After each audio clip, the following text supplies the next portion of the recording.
যখনই মানুষ নামাজে দাঁড়ায় আল্লাহ পাক তার দিকে দৃষ্টি নিবদ্ধ করে, এবং যখন মানুষ এদিক ওদিক তাকানো শুরু করে নামাজে আল্লাহ পাক মুখ ঘুরিয়ে নেন।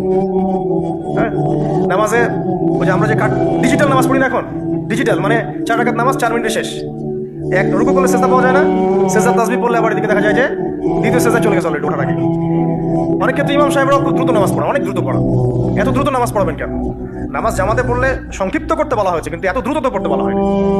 এখনো দেখবেন মক্কা মদিনায় গিয়ে নামাজ দেখবেন, মাশাআল্লাহ নামাজটা তাদের মাশাআল্লাহ এটার প্রশংসা না করলে ঠকাতে হবে। নামাজটা অসাধারণ, ধীর স্থির হবে। ফজরের নামাজ 20 মিনিট 15 মিনিট 20 মিনিট পড়াচ্ছে নামাজ, রিল্যাক্স। নামাজে দাঁড়ালে চমৎকার তেলাওয়াত হচ্ছে, আপনি বলে যাচ্ছেন নিজেকে তেলাওয়াত হবে চমৎকার। এবং সবচেয়ে ভালো যদি তেলাওয়াত করতে পারেন তাকে নামাজে দিতে হবে, রিল্যাক্সে নামাজ পড়বে।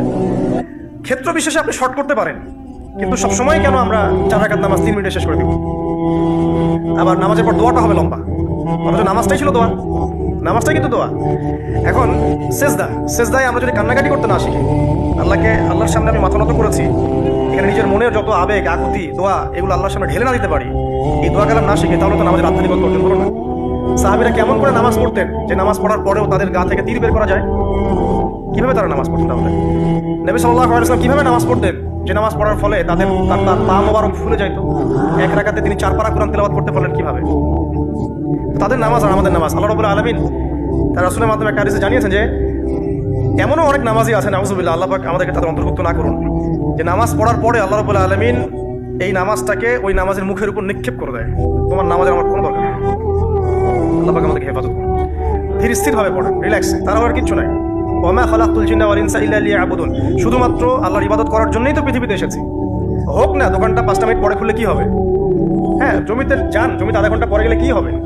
যে আল্লাহ পাক আপনাকে বাঁচিয়ে রাখতে পারেন, সে আল্লাহ পাক আল্লাহর পথে সময় দিলে আপনাকে অফুরন্ত রিজিকও তো দিতে পারেন না? আপনি আল্লাহর হয়ে যান, বাকি সব আল্লাহ আপনার দায়িত্ব নিয়ে নেবেন ইনশাআল্লাহ। আপনি নিজে আল্লাহর হয়ে যান, আপনার সবকিছু দায়িত্ব কে নিয়ে নেবে? আল্লাহ নিয়ে নেবে। আল্লাহ পাক আমাদেরকে ধীর স্থিরভাবে আধ্যাত্মিকত্ব অর্জন করে নামাজ পড়ার তৌফিক দান করুন। আমি তো দেখুন, আল্লাহকে পাওয়ার সবচেয়ে সেরা মাধ্যম কি? নামাজ। তার আগে বলেছি নবী সাল্লাল্লাহু আলাইহি ওয়াসাল্লামের অনুসরণ।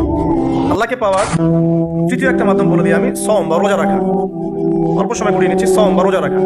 রোজা কেন আল্লাহকে পাওয়ার মাধ্যম জানেন? কারণ রোজা রাখা অবস্থায় আমরা কিন্তু গোপনে পানাহার করি না, করি? আমরা রোজা রেখেছি, গোপনে কিন্তু পানি খেতে পারি, কেউ দেখবে না। গোসল করছেন, আপনি পানি খেতে পারেন, কেউ দেখবে না। লুকিয়ে লুকিয়ে আপনি কিন্তু খাবার খেতে পারেন, কেউ দেখবে না, বাসায় কেউ নাই দেখার, কিন্তু আপনি খান না।